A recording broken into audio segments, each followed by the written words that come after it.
What's up, guys? Welcome back to the Boyz Podcast, episode 18. Week 4 is in the books, and we're changing it up a little bit this week. Carl's not here tonight. Delby is out again, but Buddha is back for the first time in, I think, 5 weeks? Yes, sir! So this is going to get interesting because we talk a lot more about some other things when Buddha's here, sports-wise. Also, I do got to say, Tampa Bay Lightning, congratulations once again. But yeah, we're also the Seattle Storm. Congratulations. Yes, Seattle Storm, WNBA champions. Los Angeles Lakers up 3-1 on Miami, looking to close it out on Friday night. And the MLB playoffs are in full swing at the moment. We're in the divisional series. All right, that's enough for that. We're gonna get into football, and we're gonna start with the Eagles. The Philadelphia Eagles defeated the San Francisco 49ers 25-20 on Sunday Night Football. It was the Eagles' first win of the year. While they didn't look that great, a win is a win. And they're in first place in the NFC least. I say this, as Carson Wentz was not great, but he hasn't been great all year. George Kittle, best tight end in the league. Let's just call it what it is. Hands down. No arguments with me. So, since you're a Dallas fan, how do you feel about this Eagles game? I don't want to be one of those guys, we're talking about the NFC least. I don't want to be in the division where all the teams are sucking and, it's just, everyone's talking crap that, at the end of the year, one of these crappy NFC East teams is going to get a playoff bid, first round bye. And I'm sick of that. So, of course I want these NFC teams to be competitive. I want them to do well. The Eagles, W knows, I hate the Eagles with a passion. But I will admit Carson Wentz did play a little bit better. Granted, there were a few throws. Everyone talks about Dak. Everyone likes to critique on Dak that, last game there should have been 6 balls intercepted. Well, if you watch the tape, there should have been a lot more balls Carson Wentz threw that should have been intercepted that weren't. But at the end of the day, they got the win. Did better than we did. So I got to give props to them. The 49ers are a good team. They're nowhere near as good as what they were last year, which I can't quite figure that out yet. To be fair, no Nick Bosa, no Solomon Thomas. That is true. No Jimmy Garoppolo. Their first and second string running backs are out. They're riddled with injuries.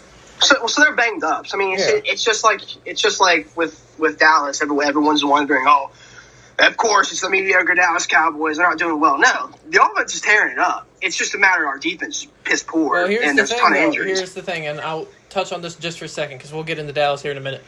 Sorry, I didn't mean to go on that rant, but I kept Dallas. They're top 3 offense in the NFL right now statistically, so offense isn't the problem. As far as stat-wise, Carson Wentz, 18 of 28, 193, a touchdown, a pick.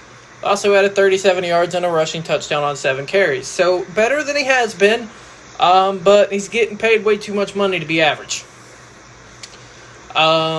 For the rushing game, Miles Sanders led the way there, 46 yards, 13 carries. Travis Fulgham, because we all had him leading the Eagles in receiving in the office pools. 2 catches, 57 yards, and a touchdown. Hey, you got to do what you got to do, get it done. Had 2 fumbles, both by both of their quarterbacks. Carson Wentz and Jalen Hurts fumbled the ball, but they did not lose them. That's always a good thing to hear when you fumble the ball and you're able to get back on top of it. They forced a fumble on defense and got 2 interceptions off of Nick Mullins, who was absolutely horrific. He was 18 of 26, 200 yards, 1 touchdown, 2 picks. C.J. Beathard came in late, 14 of 19, 138. Jerick McKinnon, 14 carries, 54 yards, and a tutty. Brandon Ayuk had that ridiculous 38-yard run hurdle thing. With the hurdle. Might look like Zeke in his prime, man. That was insane. And George Kittle, 15 catches, 183 yards, and a touchdown. Look, I love Travis Kelce. But this man had Nick Mullins throwing him the football. Travis Kelce, as great as he is, has arguably one of the best quarterbacks we've ever seen throwing him the ball. Let's just put that into perspective. I think Travis Kelce's fantastic, but there's a difference between, even if Jimmy G is healthy, there is a massive scaling difference between Jimmy Garoppolo and Patrick Mahomes. Let's just call that. And I also think the thing too that's not talked about is how good of a blocker George Kittle is. That's everyone always better. Thinks everyone always talks about how he's just the guy that gets the yards after the catches. He'll make these plays where he'll get 20, 30 yards and a catch. Nah, you watch the film and break it down. That dude lays the wood when it comes to blocking. He knows what he's doing. See, that right there is why he's better than Kelce, in my opinion. He can catch and he's got that blocking. Azeez Al-Shahir had an interception. Quan Alexander led them with 9. As far as next week, the Philadelphia Eagles face their in-state rival, the Pittsburgh Steelers, while the 49ers are hosting the Miami Dolphins. Keep that stuff about the next week games until the very end when we talk about the picks. All right. I know this next one's going about the 5-minute max. Dallas and Cleveland. I'm just going to give Buddha the floor because he's basically going to say all that I've got to say about the Cowboys. So he'll take Dallas, I'll take Cleveland. All right, before I go on this rant, let me make sure you can hear me clearly. Can you hear me clearly? Can you hear me clearly? Yep. Okay, so here's my thing with Dallas. Everyone can talk all they want about Dak Prescott putting up these inflated numbers, these basically useless yards. Here's my thing. You can talk all you want about how these defenses, when Dallas is down, they're starting to play the prevent defense. So the short slants are opening up. So he's going to start making a lot more plays. He's going to slice and dice. Of course, he's going to make plays. I'll give that to you. Here's my thing, though. When your defense almost gives up 50 points, what do you expect him to do? He can't hand the ball off to Zeke because Zeke isn't productive anymore. At that point, you're down in the game, so you can't rely on the run game because you can't chew the clock because that time is precious to you. Now, with the defense, man, I've already told you this. Everyone can go ahead and say what they want about the whole defense situation. I think you'll see a completely different Dallas defense once Van Der Esch is back into that system. He makes Jalen Smith that better player. Right now, Jalen Smith is not doing well. He's having to take that main middle linebacker role, like I was talking about you earlier. He's the one that's calling out the coverages. Like I said, on any defense, it starts with a linebacker out. Everyone can blame the secondary, and I get it. The safeties have not played well by any means. Xavier Woods has not played well. At the end of the day, though, it relies on the linebacker out, and Jalen Smith is not getting it done. He's doing decently in the run stuff. Still not excellent. But like I was telling you, everyone seems to be targeting Jalen Smith and DeMarcus Lawrence, which I'll go on DeMarcus Lawrence here in a second. Everyone can go on this tangent about Jalen Smith not being productive. You watch film, he's around the ball every single play. He's still doing what he needs to do. Now, McCarthy has actually came out and said that it's not an effort issue with the defense. I call bullshit. It's strictly effort. And another thing that McCarthy mentioned is that guys aren't buying into the scheme, which I completely agree with. You can have a horrible defense with these mediocre players, but if you buy into a system, if you have these average players and you buy into a scheme, you're going to see productiveness. You're going to see success. And these guys just aren't buying in. They're freelancing when they just don't know what they're doing. It just seems like the defense is just confused. We have no clue what run stuff is looking like. The highest paid players we have on the defense aren't productive. I already talked about Jalen Smith. Let's talk about DeMarcus Lawrence. Ever since he has gotten paid, he has not been a presence within the whole entire system. Like, he hasn't done anything. With him making the money that he has, I should be expecting 1.5 to 2 sacks every single game. Every single game. And yet, he's not seeing the double teams that he was seeing last year. He's not seeing those same looks. So the fact that he's not getting the pass rush and the pressure, it baffles me. I think he's complacent. I think ever since he got his check, he's been complacent. So, I don't know. But with that Browns game, it's the defensive thing. I don't think there's a problem with this offense. I think at this point, Dallas has figured out that they are going to be a pass-heavy team at this point. Until Zeke proves otherwise, that he can be as productive as what he used to be. Then he can go back to getting those 25 carries a game like he used to. And he can feed, he can eat, and he can do all that stuff. But I want to see Tony Pollard get more carries. I do. I want to see Zeke not in as much. He hasn't been productive. I told you this. Zeke is one of those backs where he relies on dancing around in the backfield, finding room, and not hitting the hole. Tony Pollard does what any offensive line dreams of. He hits the hole. He hits the hole hard. He doesn't even question it. He just hits it, and that's why he has almost 6 to 7 yards a carry. Like I said with the offense. Offense is fine. I'm not concerned. Everyone's talking about how they think this is the same old mediocre Dallas Cowboys team. I don't believe that. I truly think that once we sort of have these injury issues start getting resolved, I think you're going to see that productivity coming from the defense as well. But I'm not worried. The Browns, I mean, they're a decent team, but Odell Beckham should not have scored 3 touchdowns in that game. I'm sorry, he really shouldn't have. They weren't throwing anything special. At the end of the day, they just outplayed us, and their running game was just killing us. Their time of possession was killing us. So once again, Dak had to do what he's been doing since the very beginning of the season. He has to play from behind. And anyone can say what they want to. You talked about it, how you don't want to see Dak throwing these 50, 60 yard, 50, 60 pass attempts. You got to do it. You have to do it. And until we get into a situation where we start getting up, that's the thing that Dallas has always struggled with. Dallas has always struggled with not being able to be up or always playing from behind, which you can partially blame Dak Prescott. And people will start saying, well, he's throwing these empty yards. And I think Shannon Sharp and Skip Bayless were talking about this the game. Shannon Sharp mentioned this. I think he said that when the game was tied, 14-14, Dak went 7 for 15 with a fumble. Okay, those aren't good passing completion they're not great percentages. But at the end of the day, if you saw the fumble, it's something that you see in the league happen every single week, and especially one of the best players that does it, Myles Garrett. He's perfected the art of the strip sack. Doesn't matter how good of a pocket presence you have, you're going to give up those fumbles, and it's unfortunate that they didn't get it. But that's really the only reason why Dak wasn't able to kind of be able to go up and be able to end up taking that game and taking it by the helm and be able to control it and start putting up points and beating the Browns at that point. But there's fixable things. I'm not worried. I'm excited to see this Giants game. We'll talk about that. But I'll let you say your comments. I think that's pretty much all I had. But you'll probably cover all the things that I missed. Yeah, I agree with most of what you said.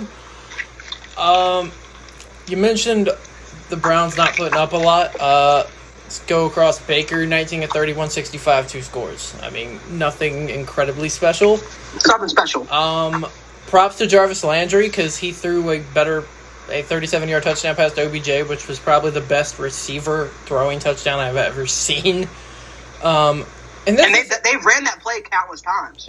So this isn't a knock on Dallas's defense. This is just something about how good Cleveland's running game is. Their offensive line is very good, and they have 2 Pro Bowlers.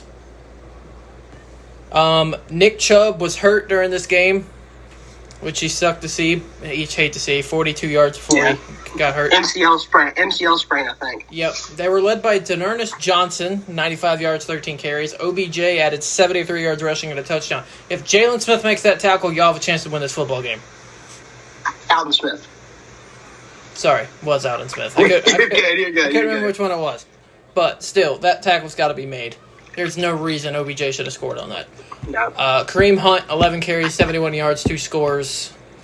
As far as receiving, 5 catches, 81 yards, 2 scores for Odell Beckham Jr. Denzel Ward added an interception, but Denzel Ward's one of the best young corners in the league. So Terrence Mitchell led the way on defense, 12 tackles. Myles Garrett, 2 sacks on a forced fumble. Here's the thing. Every quarterback in this league gets strip sacked.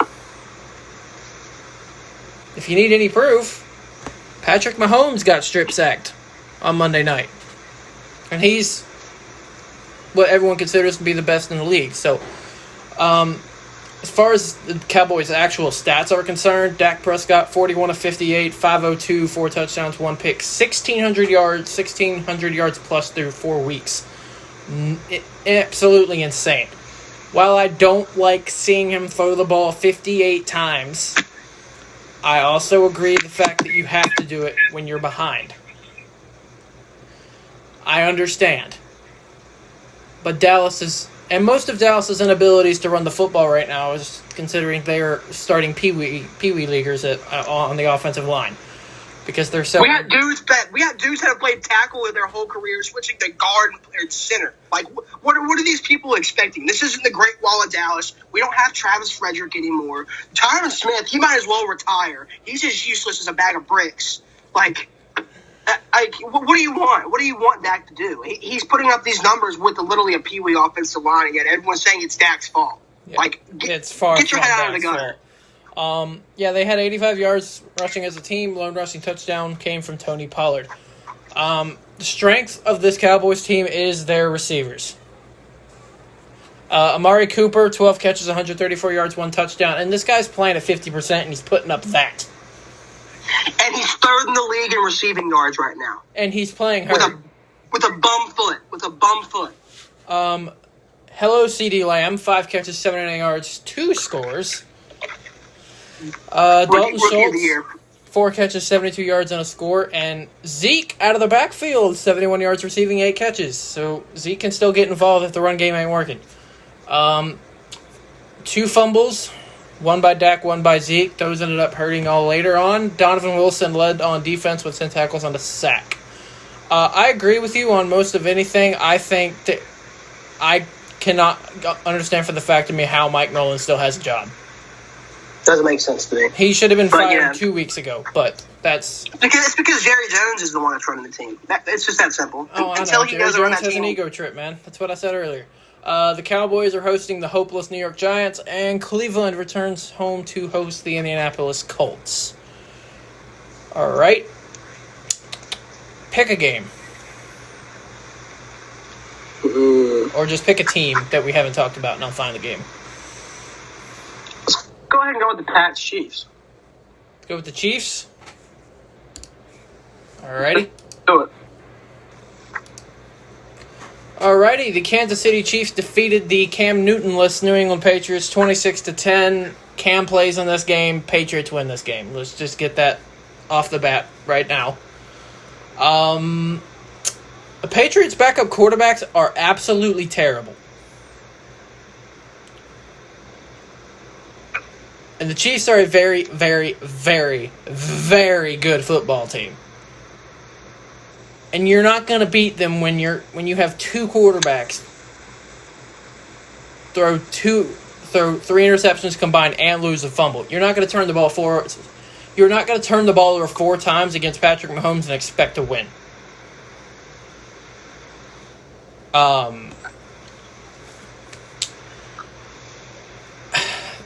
As far as Patriots, Brian Hoyer, 15 of 24, 130 yards, 1 pick. Jared Stidham, 5 of 13, 60 yards, 1 touchdown, 2 interceptions. Brian Hoyer also lost a fumble. Also, Brian Hoyer had one of the most stupid mistakes that I've ever seen. When he, on that 4th down play. Where they had no timeouts and were... They were in field goal range, and he took a sack. Like, oh my God, I've never seen Belichick that mad. Excuse me. We got rushing-wise for the Patriots, Damian Harris, 100 yards on 17 carries. Former Panther Damiere Byrd led them in receiving with 5 catches for 80 yards. Stephon Gilmore forced a fumble as well, and unfortunately, Stephon Gilmore did test positive for COVID-19 this morning. Hate to see it. Hope he gets better. I knew Cam Newton wasn't going to be the only one. I knew it. It's like, it don't work that way. Well, it was an alleged report that before Cam found out he tested positive, him and Stephon actually went to dinner one night together. So that very well could have been when he contracted it. That could be.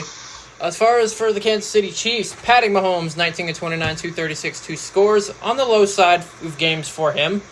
But honestly, sometimes you don't got to be ridiculous to win football games. Because the Chiefs actually have a solid defense, as we just talked about. Buddha knows. Clyde Edwards-Helaire, 64 yards rushing on 16 carries. Go ahead and say it, because I know you want to. Go Dogs! They were led by Travis Kelce with 70 yards on 3 catches. Tyreek Hill, 64 yards on 4 catches and a TD. McCole Hardman added the other touchdown. Tyrann Mathieu, Rashawn Fenton, and Juan Thornhill added the 3 interceptions.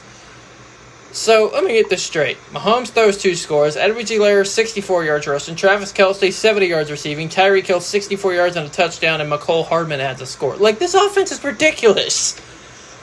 Everyone's getting the ball, man. Everyone's getting a piece of the cake. No one... I really want to see Kansas City play the Steelers defense. Me freaking too. That's what I want to see, because it's going to take a great defense to be... I mean, you can stop 1 or 2 of them, but they're so stacked on offense, which is a thing that has led to Patrick Mahomes' success. Now, Mahomes is great on his own, right? Don't get me wrong. But it does help having all these weapons to throw to, which isn't his fault. He got drafted there. He can't help that, but... That's why I think Mahomes has been the second best quarterback this year. The first best quarterback we'll talk about here in a little bit, also known as Russell Wilson. Yes, sir. The Patriots are hosting the Broncos, which that will be a destruction, and the Chiefs are hosting the Raiders. It'll be an interesting game. Yeah, it's You know a team I'm interested to hear your thoughts on, because I know how you feel? Let's go to Vegas and talk about the Buffalo Bills. Now, hold on. Let me backtrack before we go into the Raiders, because I want to have a little bit of input about that Pats-Chiefs game. I told you that you don't really need studs, like a complete, Pro Bowl defense to produce and do well. The Patriots are the living, breathing model of that. I think the only decent player, I'm not going to say called Stephon Gilmore, decent player, but one of the very few, all-pro players they have, it's Gilmore. And that's it.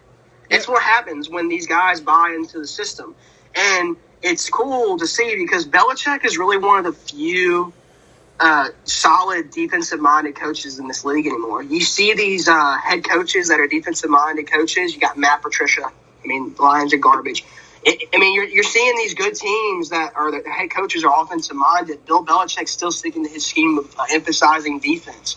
That's why I'm not losing hope with Dallas. I think if they can buy in like the Patriots have bought into the system, I think they can do well. The Chiefs should not have won that game by any means. They weren't playing up to their standards, and if Cam would have been in that game, they would have beat the brakes off of them. It's that simple.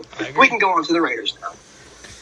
Here's my thing. The Bills defeat the Raiders 30-23, and the Bills are a popular team at the moment. Overrated. Here's the thing. Josh Allen has played extremely well. Stephon Diggs has been off the walls insane, and they have one of the best defenses. But for those people that I've seen on Twitter and other social media saying they can give the Kansas City Chiefs a run for their money, stop. Stop No it. shot. Stop it. No shot. Look, as I just said, Patrick Mahomes is first or second as far as quarterbacks in this league right now. I like Josh Allen's ability. He can throw, he can run. I don't necessarily like him as a person, but he's a pretty good quarterback and he's playing well. But he won't go one-on-one against Patrick Mahomes. I'm sorry. And also, he hasn't been put in that situation where it's game's tied up or they're down.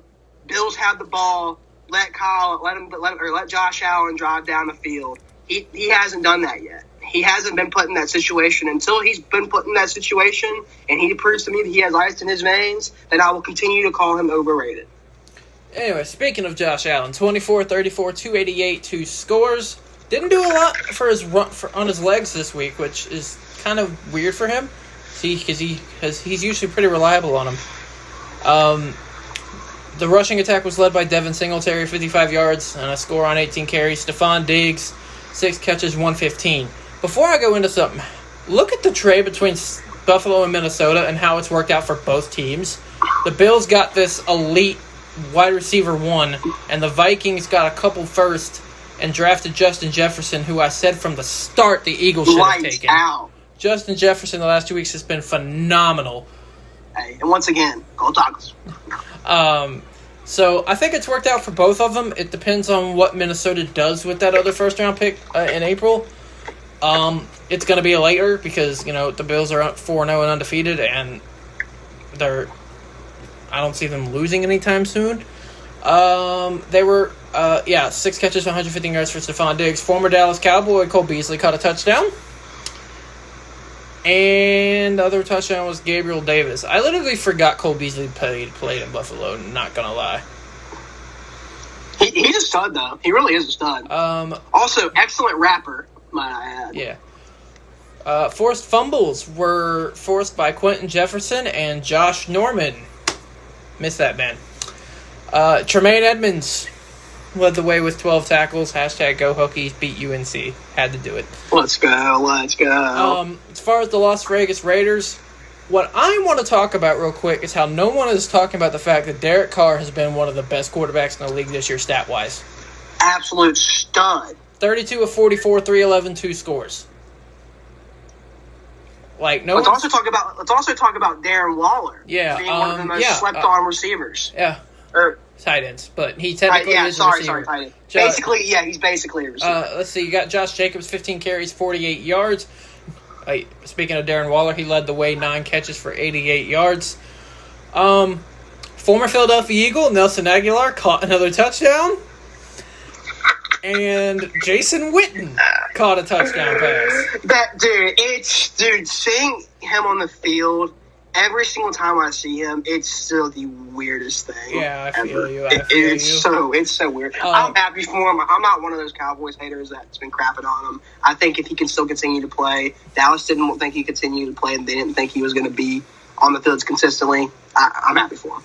They did. The Raiders' offense did fumble 3 times, and they lost 2 of them, and I think that's really what cost them this game. Eric Harris led the way on defense with 8 tackles. The Bills are supposed to face the Titans this weekend, but I will be shocked if that game happens. And speaking of the Raiders, we talked about Patrick Mahomes just a few minutes ago. That's where the Raiders are going. They're going to Kansas City. Let's go to my favorite team in the NFL. Let's go. The New Orleans Saints defeated the Detroit Lions 35-29. As Carl would like to say, he can't trust me with the Saints, and he's correct. I do not like these guys. You had the Lions. They came out swinging. They were up 14-0 early, and then rip. The Saints. They do that every game. Yeah, they do it every game. But they do well, and they just forget how to play football. The Saints needed this win because they need to keep pace with Tampa Bay and Carolina. I cannot believe those words are coming out of my mouth. Insane. Dude. The NFC South has gotten a lot more interesting the last 2 weeks with Carolina's 2 wins to put them at 2-2. The Saints are going to Saints. As far as Drew Brees, he did look better. 19 of 25, 246, 2 scores, 1 interception. Still hasn't looked great. But let's see. Alvin Kamara, 83 yards rushing. And a touchdown on 19 carries. Latavius Murray, 2 touchdowns, 64 yards, 14 carries. Saints relied heavily on the run game. Emmanuel Sanders, 93 yards on 6 catches. Traquan Smith, 4 catches, 54 yards, 2 scores. Should have started his ass in fantasy. Patrick Robinson added an interception. They were led in tackles by Chauncey Gardner-Johnson with 6. And Carl and I have talked about this on recent podcasts. Your defensive backs should not be leading you in tackles. No, that's a problem. Now, if you're facing Dallas and Dak Prescott's throwing the ball 60 times a game, yeah, it's probably going to happen. As far as the Lions, Matthew Stafford, 17-31, 206 yards, 3 touchdowns, 1 interception. Adrian Peterson added a rushing touchdown, but I ain't talking about the Lions' running game. They haven't had a running game since Barry Sanders. It's not even worth talking about at this point. The only team that has a worse running game than them is the Houston Texans, and we'll get to them in a little bit. Jeez. As far as their receivers, Kenny Golladay, 4 catches, 62 yards, and a score. One of the most underrated wide receivers in the NFL. He doesn't get talked about enough. DeAndre Swift and T.J. Hockenson added the other 2 touchdowns. Dale Roberts had an interception off of Drew Brees. Jamie Collins, 9 tackles to lead the team. We talk about head coaches, like when the Texans just fired Bill O'Brien, and the Falcons need to fire Dan Quinn, and the Jets need to fire Adam Gase. The Lions need to fire Matt Patricia. As far as next week, we have our first 2 teams on byes, officially. I don't really count last week between Pittsburgh and Tennessee because of COVID. The first official bye belongs to the Detroit Lions, as they have a Week 5 bye, and the Saints are hosting the Justin Herbert-led Los Angeles Chargers. Speaking of Justin Herbert, let's go there. In a Justin Herbert and Tom Brady duel. Bro, Tom Brady threw back the clock. 30 of 46, 369, 5 touchdowns, 1 interception. Like, that's like 2010-ish Tom Brady. Now, you also have to take into consideration that interception was a pick 6, and I think he's thrown, 3 pick 6s this year already? Oh, yeah, it was. I ain't denying that. I'm just saying, you don't, like, almost 370 and 5 scores is absolutely insane for a guy that's 42 years old. Great game for Ronald Jones, 111 yards on 20 carries. Mike Evans finally stopped that 1 catch, 1 yard, 1 score kind of thing that he's been doing. 7 catches, 122 yards, and a score. Scotty Miller, or as I like to call him, Scooty Miller.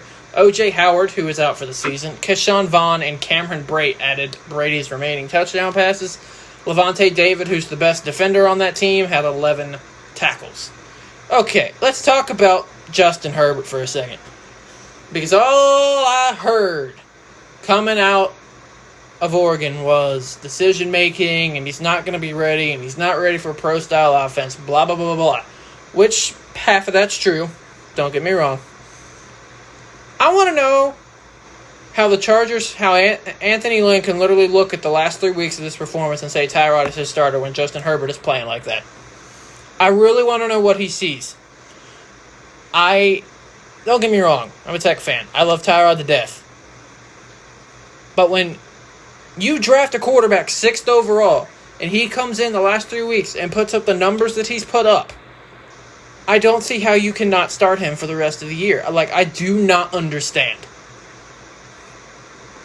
I mean, 20 of 25, 293 scores, an interception, and then, of course, that 1 interception was just a rookie mistake. People forget, rookies are going to throw interceptions. It happens. But only 5 incompletions, almost 300 yards, and 3 scores. I just don't understand. I really don't get it. They had no run game, so they only added 46 yards. Jalen Guyton, Tyron Johnson, and Donald Parham added the touchdowns because we all had that in the office poll because Keenan Allen doesn't score touchdowns apparently in this game. Keenan Allen, 8 catches, 62 yards. Then he had the pick 6 you talked about was a 78-yard interception by Michael Davis. Kaiser White, former UVA Cavalier, and Kenneth Murray added 10 tackles each. My whole thing is, the Chargers are not a good football team, and look, I know if Delby was here, he'd probably be chastising me for talking crap about Tyrod, but there's no way. Herbert's just playing, he's just playing lights out. There's no reason. Like I said, we're Tech fans. Tyrod's always been one of our favorite players. I feel bad for him because he always seems to be put in these situations. Always. It's like he's set up for failure everywhere he goes. He does well, then it seems like they bring in some young stud, and then he just gets slowly pushed out. But I don't know. Air Bear is just playing well. There's no denying it. Yeah, Herbert's he's been really good. As far as next week, the Chargers are down in New Orleans taking on the Saints, and the Bucks are facing Chicago tomorrow night. Bears. On Thursday Night Football. Fun fact, Carl has not nailed a Thursday Night Football prediction this entire year because he picked the hapless Jets. Oh, also, that's something you're going to hear a lot nowadays is the hapless New York Jets. That's what we call them on here. Look, you see who's the starting quarterback now for the Jets? It doesn't Flacco, matter. Baby. Flacco, baby. It's Super Bowl champion. It doesn't matter, Joe. It doesn't matter who starts for that team. As long as they're coached by Adam Gase, they're never going to do anything. I agree. Speaking of the Jets, why don't we go to their game? The Denver Broncos defeated the New York Jets 37-28. Really bad game on paper. Third consecutive week, Thursday Night Football. It hits again. The Jets forced 3 turnovers and still got beat by double digits. Because Brett Rypien did everything in his power to hand the Jets this game. 3 interceptions. And they still couldn't get it done. Sam Darnold, 23 of 42, 230, no scores. He did sprain his shoulder, which is why he's going to be out this week. He added 84 yards and a touchdown on 6 carries. That rushing touchdown was something else. Jamison Crowder, 104 yards on 7 catches. Pierre Desir, who was absolute mossed by Jerry Jeudy in this game. He added 2 interceptions, including a pick 6. Brian Poole with an interception. Desir added 7 tackles to go along with those 2 interceptions. Jets had 0 sacks, no pass rush. You're not doing much on defense if you don't have a pass rush. As you said, it starts from the linebackers out, but to be fair, the Jets really don't have any of them either. They don't really have a lot of anything. As far as Denver, Brett Rypien in his first start, 19 of 31 for 242, 2 scores and 3 interceptions. Melvin Gordon, legit the reason you won in fantasy this week, beside one other player that I'm going to absolutely go off of when we get to him. 170 yards and 2 scores on 23 carries. You know darn well you should have lost. You know that, right? No, we've already talked about this. I didn't even start Kittle, so if I would have started Kittle, you would have gotten blown out. It doesn't matter. You didn't start Kittle. You got still got the dub, baby. You got lucky, and you know it. A dub's a dub, no matter how small. Fair point. Tim Patrick added 113 yards and a touchdown on 6 catches. Jerry Jeudy, 2 catches, 61 yards in that Moss touchdown. Jerry Jeudy is... I want to know how Jerry Jeudy and CeeDee Lamb both went after Henry Ruggs. Like, I don't understand. You got 5 sacks as a team from the Broncos, 2 from Joey's Jewell, and 2.5. And if you listen to this podcast, we don't believe in half sacks around here. And 2.5 sacks from Bradley Chubb, who is a absolute monster. Man, what is it with Denver? Von Miller, Bradley Chubb, what other great pass rusher are they going to add next year? It's like that's all they do is draft elite pass rushers. That's true. Next week, the Jets are facing the Cardinals, and the Broncos are taking on the Patriots. I got a little recommendation of who we can talk about next. What team we can talk about next. Who we got? Now, I have very much experience with this quarterback.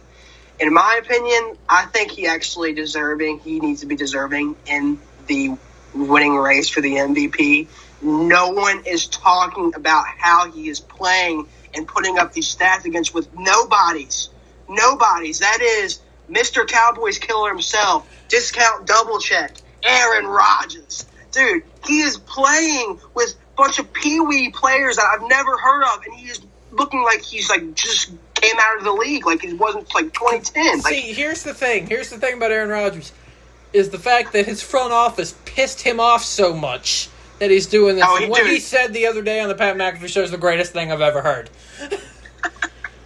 Pat lost it. I love Pat cracks me up. Shout out to the Pat McAfee show, man. Shout out. But he's not wrong. Down years for Aaron Rodgers are career years for a lot of guys, and I know you're not going to like this next statement, but 2 years, LeBron's first year in LA, when they didn't make the playoffs because he had a groin injury and stuff, he averaged 26.8 points a game, 8 rebounds, 7 assists, which is a down year for him for the most part. That's career years for other guys. So, yeah, it's kind of the same thing on that point. Just to go into this game, let me just come out and say it. The Atlanta Falcons are a horrible football team.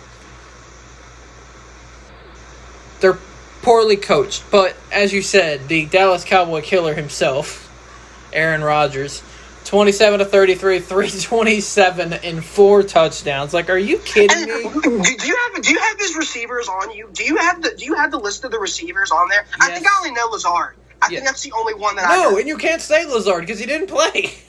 Yeah, exactly. And he's throwing to nobodies, and he's making them look like Marquez Scantling is the only one that's played before. I'm just going to run through the stats, and I'll get to his leading receiver, and it'll prove your point. On the ground, Aaron Jones, who's one of the more underrated running backs in the league, 71 yards, 15 carries, 40 yards, and a touchdown on 5 catches, too, so he's a lot of dual threat. Robert Tonyan led the way with 6 catches for 98 yards and 3 scores. I never heard of this man before. I had never heard of this man until the other night. And then their backup Jamal Williams added 95 yards on 8 catches. Okay, we got to talk about the game that Zadarius Smith had.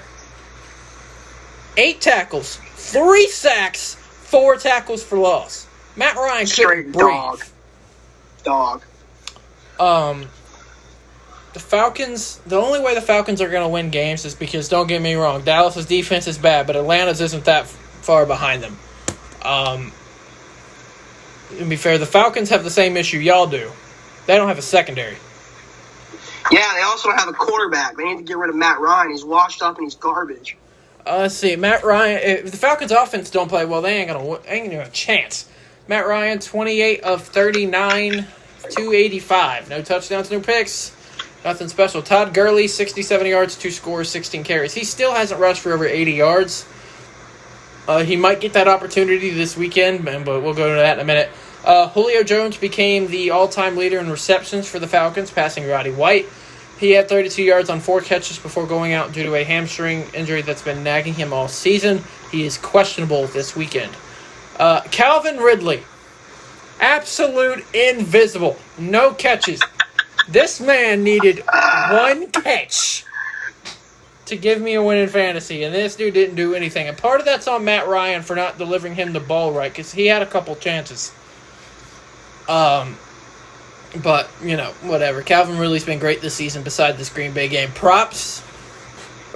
There's a corner for Green Bay, Jair Alexander, who was on him most of the night, and Jair Alexander's a damn good corner.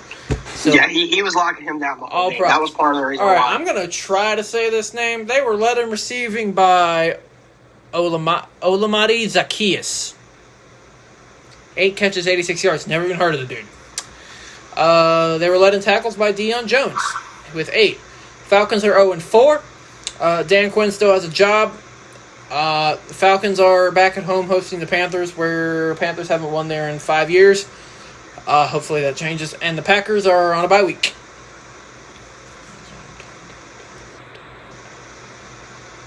Let's see. Let's go to Joe Burrow in his first NFL win.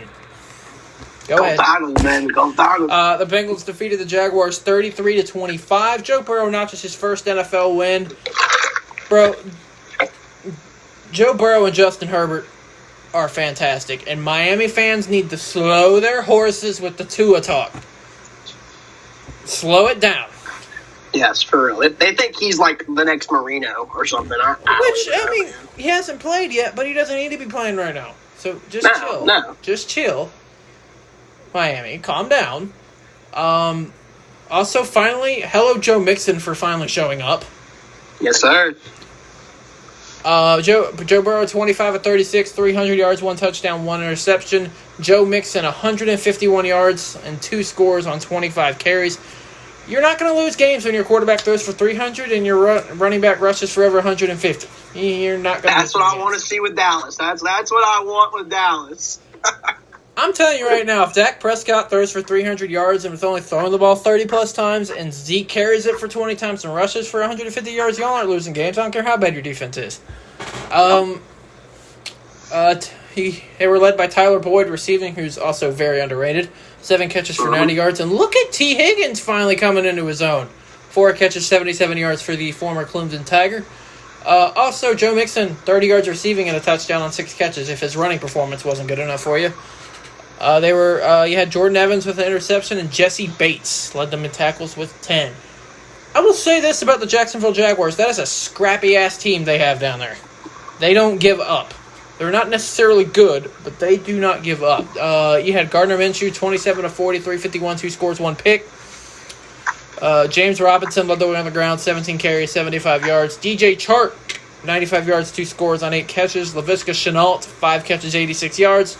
Miles Jack, best defender on the team by a landslide, with an interception. Josh Jones added 11 tackles to lead the team. Like I said, Jacksonville's a scrappy team, but they ran into Joe Mixon. That's pretty much all that needs to be said here. The Jaguars travel to Houston to face the winless Texans, and the Bengals get a massive test as they go to Baltimore to face the Lamar Jackson-led Ravens.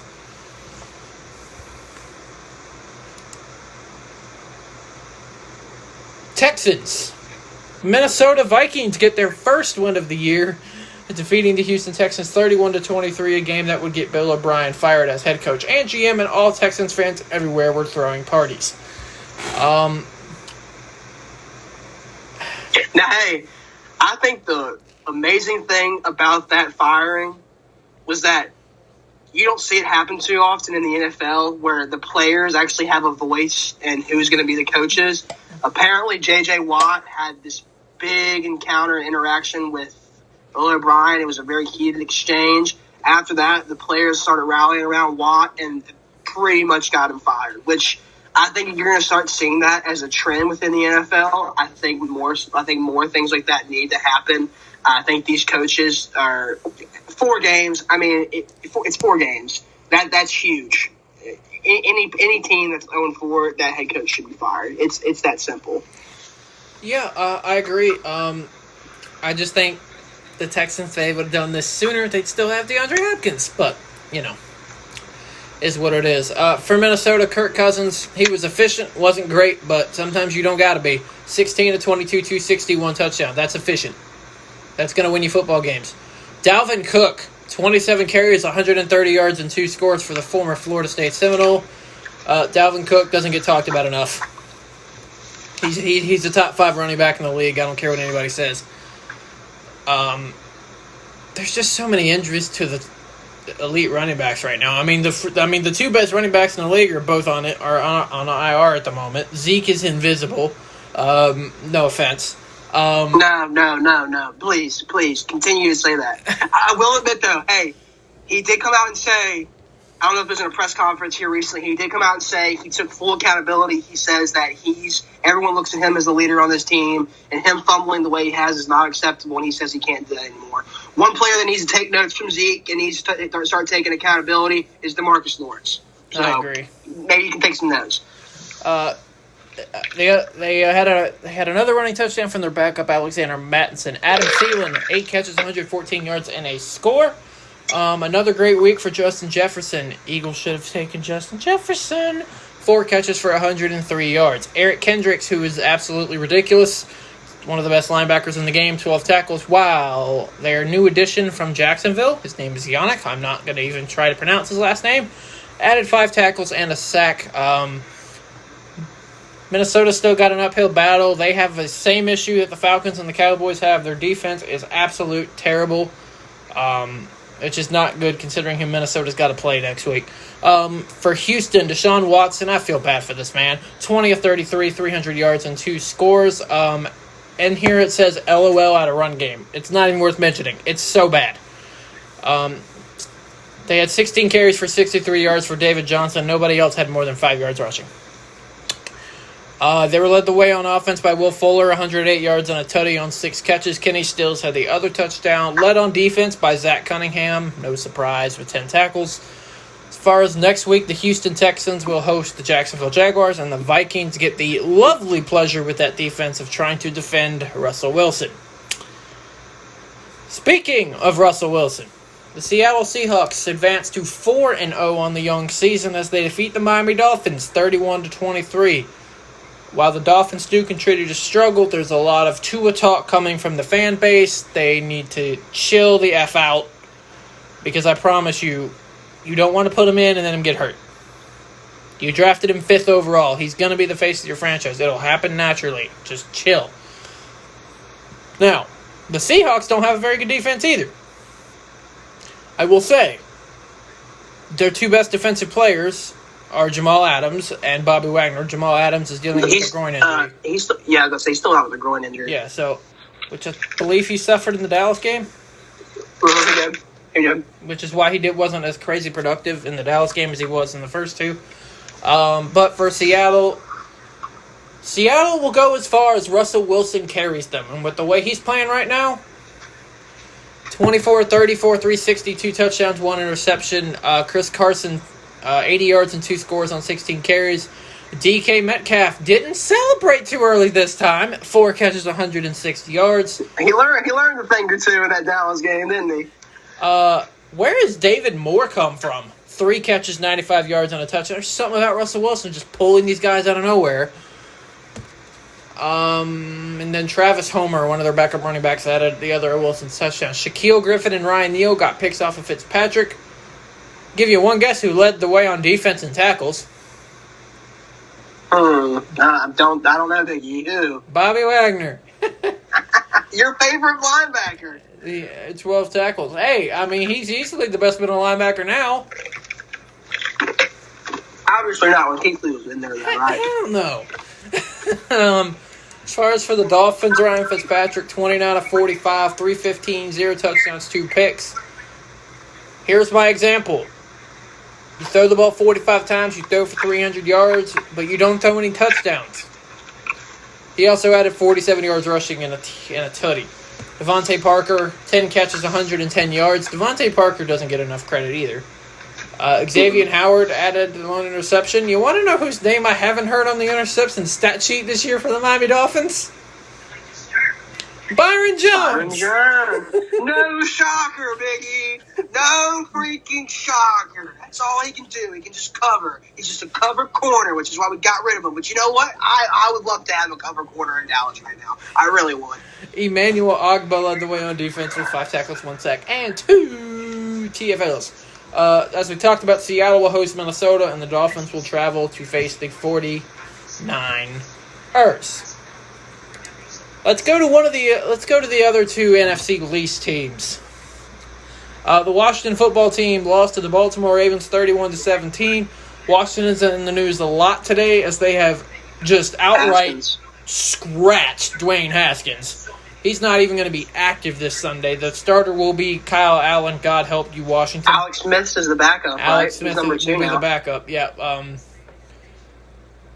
Let's see. For the Ravens, Lamar Jackson, 14-21, 193, 2 scores, 1 pick, 53 rushing yards, and a touchdown with 7 carries. So, he did bounce back from that horrific game against the Chiefs. He's just going to have to be better for them to compete with Kansas City. You had Mark Ingram added a rushing touchdown. They rushed for 144 yards as a team, which is no shock. This team loves to run the football. Mark Andrews, people need to start respecting this man.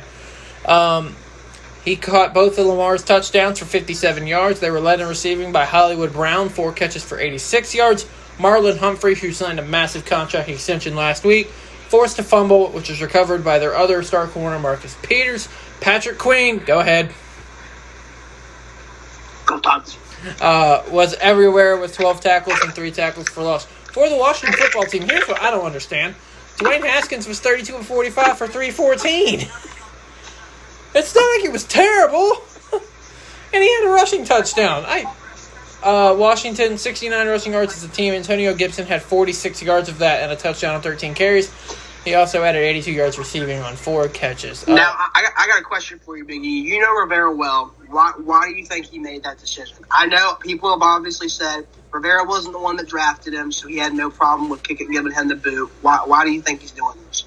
I think it's exactly that. He didn't draft him. And Haskins, while throwing for that, didn't throw any touchdowns and really hasn't been good all year. And there's a guy behind him that knows the system very well, and Kyle Allen, who played pretty well last year. He does have fumble issues. I just think Washington is just trying to get a quarterback of the future in next year's draft, whether it's Fields, whether it's Trey Lance. I think Trey Lance would fit in well there. But they were led on offense by their literally only threat to do anything is Terry McLaurin with 118 yards on 10 catches. Kendall Fuller came away with 2 interceptions. Hashtag go Hokies. And John Bostic everywhere with 14 tackles. Washington football team, next week they're hosting the Rams. Kyle Allen's going to die. Aaron Donald. And the Ravens are hosting the Bengals, as we have discussed. We have 3 games left? Colts, Bears? I think so. Yep. Let's go. Cardinals team. The Indianapolis Colts win their 3rd in a row, defeating the Chicago Bears 19-11. Very low scoring game. The orange jersey curse for the Chicago Bears continues. Every time they wear these things, they lose. My dad hates these jerseys. Absolutely hates them. As far as for the Colts, Phillip Rivers, 16-29, 191 scored. Nothing special. Jonathan Taylor, 68 yards on 17 carries.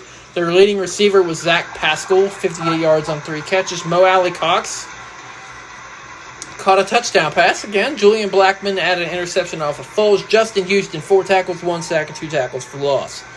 This game wasn't pretty, but as you said earlier, a dub is a dub. For the Bears, Nick Foles, 26 of 42, 250, 1 touchdown, 1 pick. No rushing game to be found. We ain't even going to discuss it. Allen Robinson, one of the best receivers in the league, 7 catches, 101 yards on a tutty. Roquan Smith led the way there on defense with 13 tackles and 3 tackles for loss. Colts are in Cleveland, taking on the Browns, and the Browns offense will not be scoring 49 points on the Indianapolis Colts defense. I hope the Colts beat the brakes out of the Browns. The Indianapolis Colts have one of the better defenses in the league this year, which no one's talking about that either. And we've talked about Bears are hosting Tampa Bay tomorrow night. My whole thing is, with Chicago, Nick Foles ain't the future there. Nick Foles going to get passed on again, like he always does, because he doesn't do anything outside of Philadelphia. It's that simple. I've talked about it. And Delby has, we don't take any Nick Foles slander up in here. I was like, the only time he's ever done anything is when he's been in Philadelphia. I mean, when he came in to play over the old Trubisky, he started laying lights out. But I'm talking promise. Like, he played well in Philly the first time, and then when he came back, he came in after Wentz got hurt with his ACL injury while Wentz was having his best season, and then comes in and takes them to a Super Bowl and wins it. As far as, I just think the Bears should never wear those orange jerseys. I think they're dope looking, but they just seem to be cursed. They're nice looking. They're just cursed. And plus, my dad is a traditional Bears fan, and he doesn't like anything other than the blue and whites. And I get it. I understand. I feel that. Alrighty, let's go to the other team in the NFC East, which is the worst team in the division, the New York Football Giants at the Los Angeles Rams. Props to the Giants' defense, though. Rams have, as you know, you've played them. Their offense is nothing to slouch over. There wasn't much offense. The Rams' defense played exceptionally well, but let's be fair, the Giants' offense couldn't move the ball on a peewee team. And the bad thing is, they're not even the worst team in the city of New York. For the Giants, Daniel Jones, 23 of 36, 190, 0 touchdowns, 1 pick, 45 yards rushing. What's funny is Daniel Jones and Wayne Gallman posted the same rushing stat line, 6 carries for 45 yards. They were led by Darius Slayton with 3 catches for 48 yards. That was their leading receiver. I'll tell you what, though, I do feel bad for Daniel Jones because I think he can eventually mold into a Pro Bowl quarterback. I think he can, but they're a joke right now. Yeah, they're a joke. Terrible. He's got no help. They were led by Blake Martinez on defense with 13 tackles. The whole gist of this is the fact that the New York Giants are absolutely nothing on offense without Saquon Barkley. As far as for the Rams, Jared Goff, 25 of 32, 200 yards, 1 score. They didn't have a rushing attack. Giants' run defense was pretty damn good. Cooper Kupp, 5 catches, 69 yards on a tutty. Darius Williams had an interception, and Taylor Rapp, 8 tackles. The Rams travel to Washington, and the Giants go to Dallas to take on the Cowboys game. Sorry. and the New York Giants are going to Dallas to face a desperate Cowboys team. And yes, y'all are desperate for a win. Oh, you'll see, Biggie. I'm just calling it like it is, man. They're gonna. Hey, that defense is just gonna get more pissed off, and it's gonna get sick and tired of everyone calling them trash. Telling you, something's gonna click, and everyone's gonna start buying in, and they're gonna poke the sleeping bear, baby. And I hope when so, it does, I can't wait for Stephen Day to come out. I can't wait for Shannon Sharp. They can all just they can go.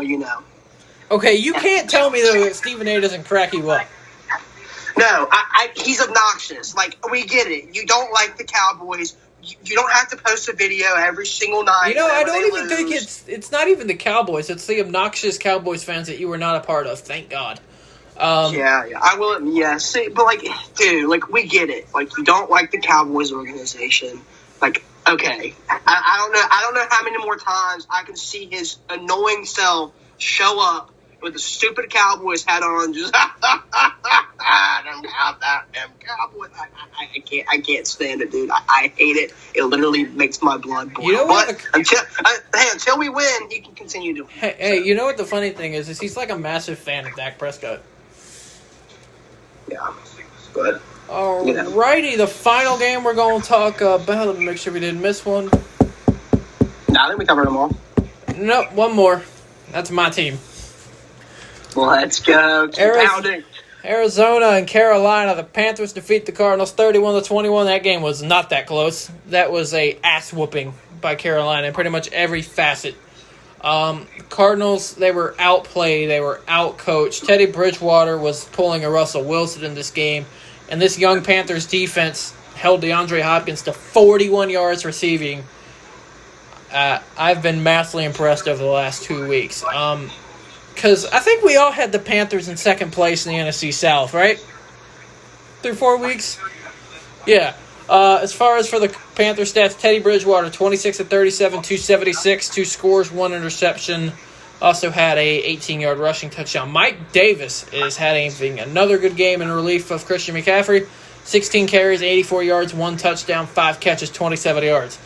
Robbie Anderson has been excellent. 8 catches, 99 yards. Reggie Bonifant and Ian Thomas caught Teddy's touchdown passes.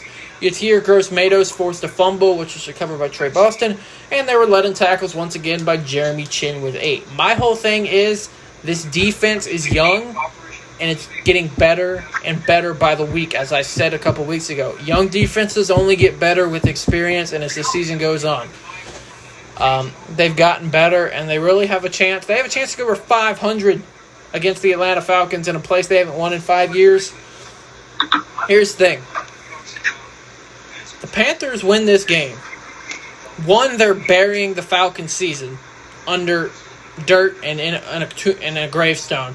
And second, if the Falcons lose this game and they don't fire Dan Quinn, I'm pretty sure Falcon fans are going to riot. Dude, there's going to be riots in Georgia, bro. For the Cardinals, Kyler Murray, 24-31, 133 yards, 3 scores, 78 yards rushing, 6 carries. So it wasn't bad, but 133 yards is not going to get it done. Hopkins, 7 catches, 41 yards. That's it for the second best receiver in football. Touchdown catches belong to Chase Edmonds, which is the other Edmonds brother, the lesser of the 3. Christian Kirk and Jordan Thomas. Patrick Peterson, old reliable over there, had an interception. Jordan Hicks, 12 tackles, 3 tackles for loss. As I said, Carolina goes to Atlanta to face the Falcons, and the Cardinals take on the hapless New York Jets. So that was the Week 4 games. Not really any surprise wins.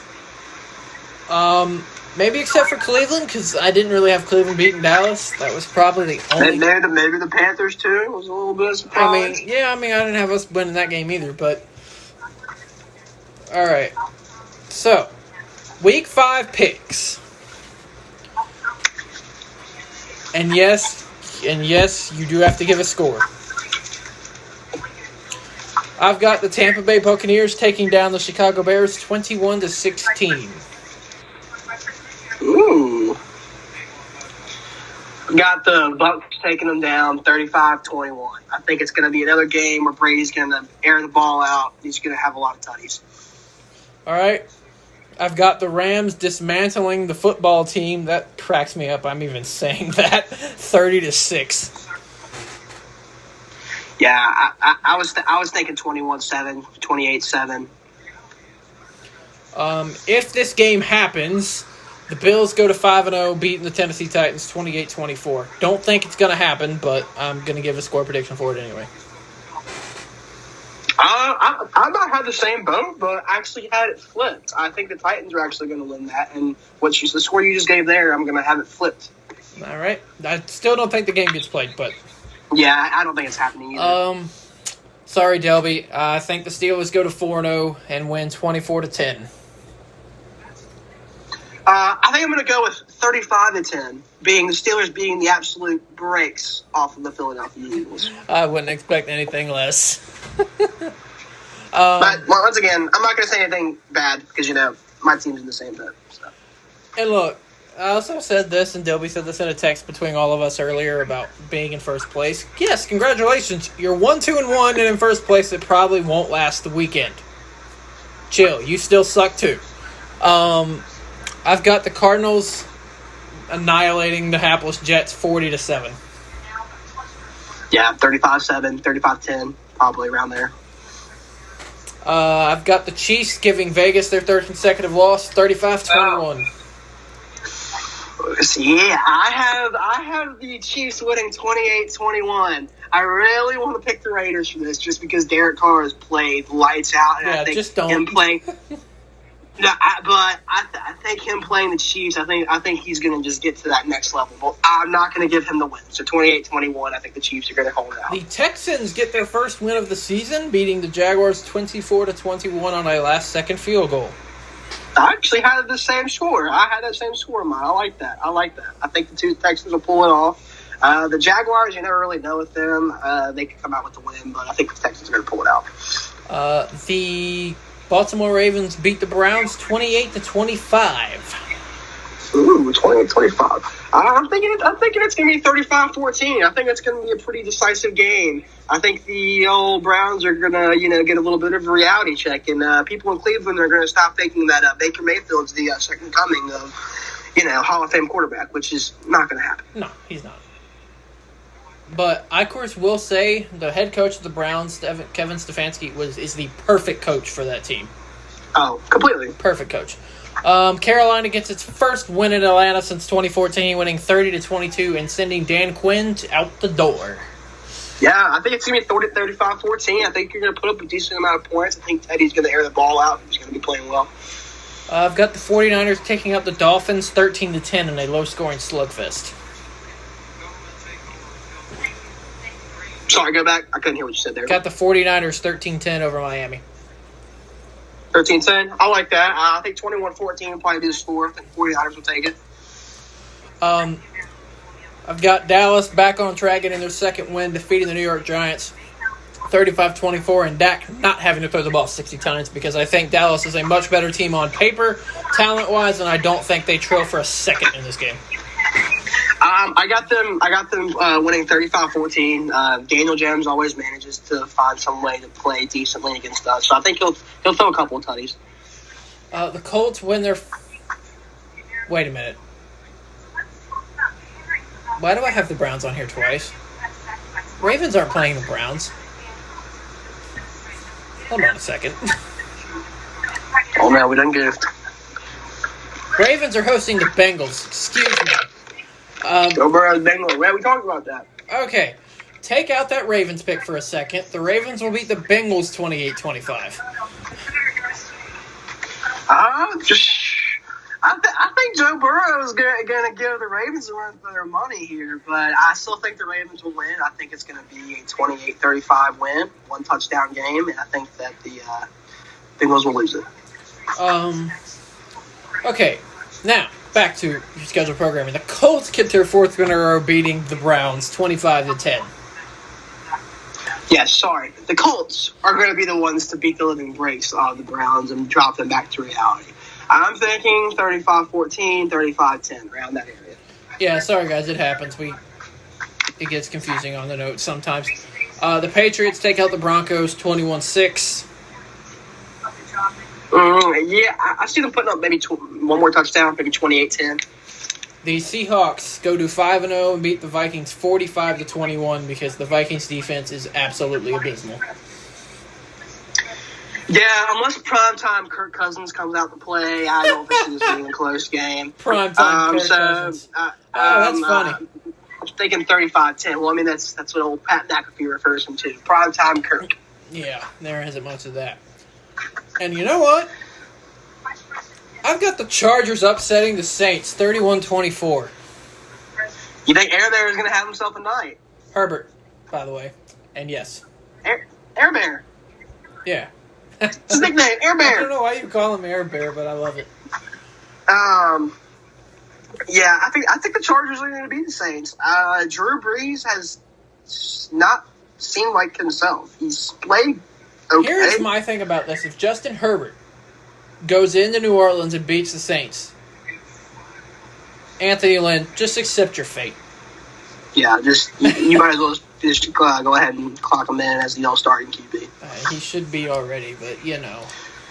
But yeah, I think 28-21 will be the final score of that game. I think Justin Herbert will have himself a day.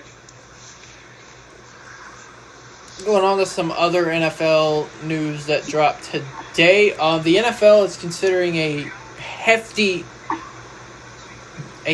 punishment for the Tennessee Titans because the Titans, 15 of their players had workouts after their facilities were shut down due to their COVID outbreak, which is outlined in the COVID protocols as a massive no-no, which is why more and more and more and more of their players and their organizational staff is getting positive results.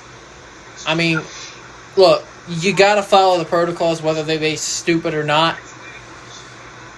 I've heard possible suspensions and even and taking away draft picks. Like, I don't really think the league's playing around with this. Yeah, I mean, like, I get why they're so strict about it, but my thing with the Titans is, like, that's an anomaly. I don't think that's going to happen again. Like, I mean, apparently the Titans were doing a few things they probably shouldn't have been.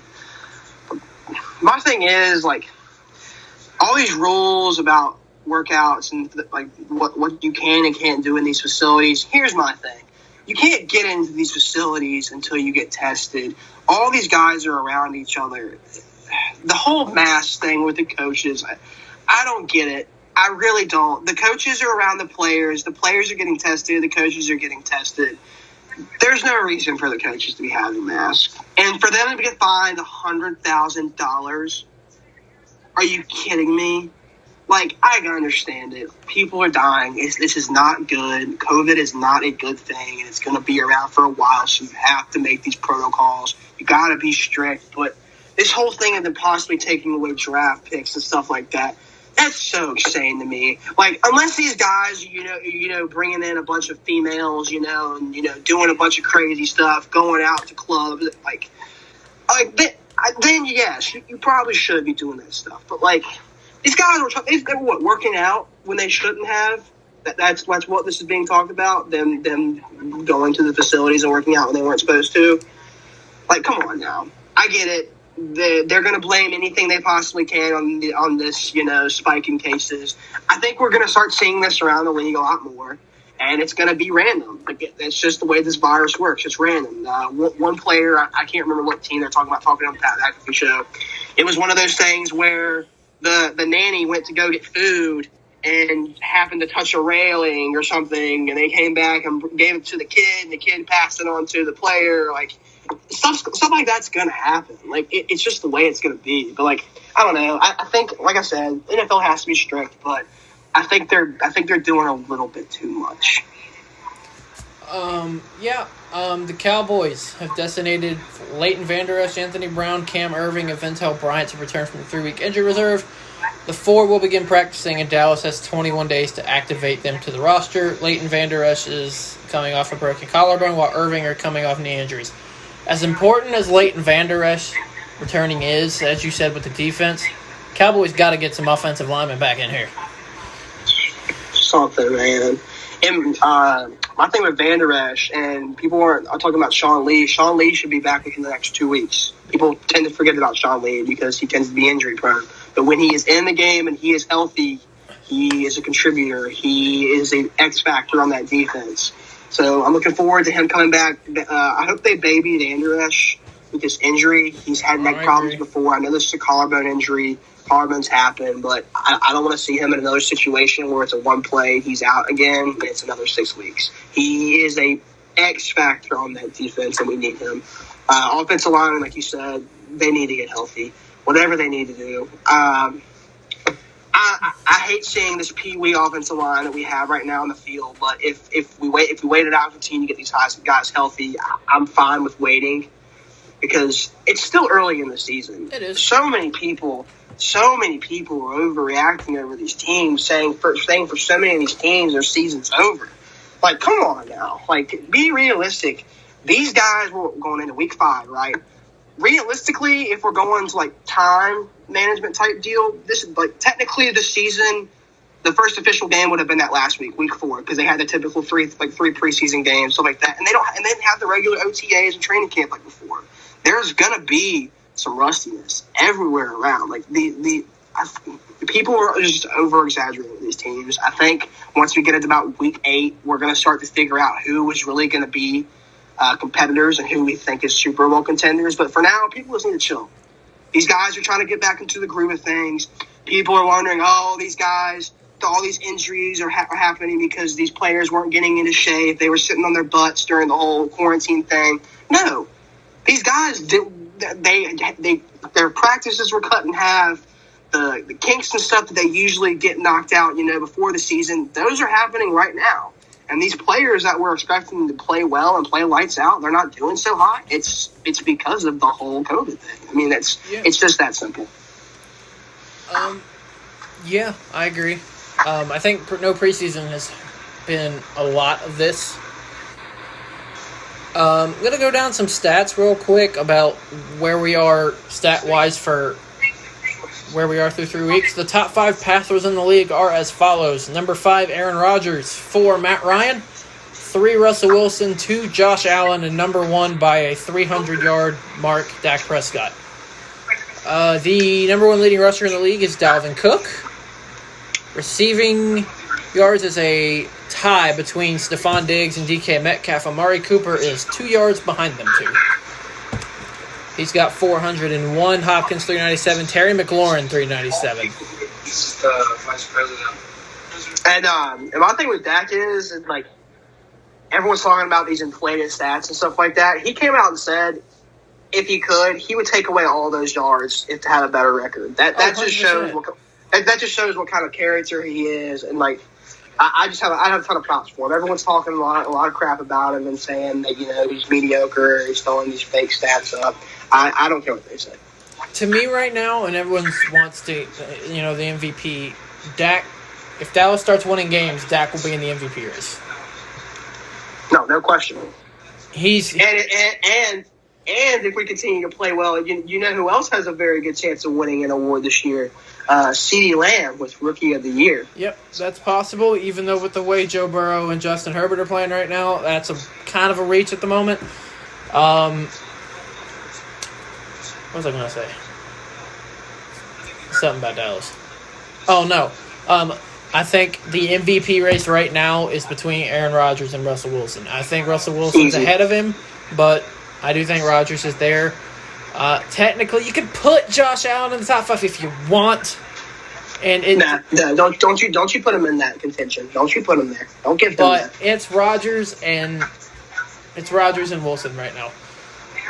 So, that was episode 18. We went over the week 4 games. Again, it was a 2-man show, but hey, it happens. As long as 2 of us are here, that's all that matters. We went over the week 4 games. We talked a little bit about the week 5. This is 18. We still have 19 and 20 to go before we get to good old episode 21, and y'all's ears are not ready. He's smiling like an idiot right now. That one will be a little different because we're going to kick it off talking about that Cowboys and Eagles game, and I'm just going to sit back and not say anything because y'all aren't ready for this. But that's going to do it for episode 18. That was Buddha. This is Big E. We will see y'all next week for episode 19. The Boyz out.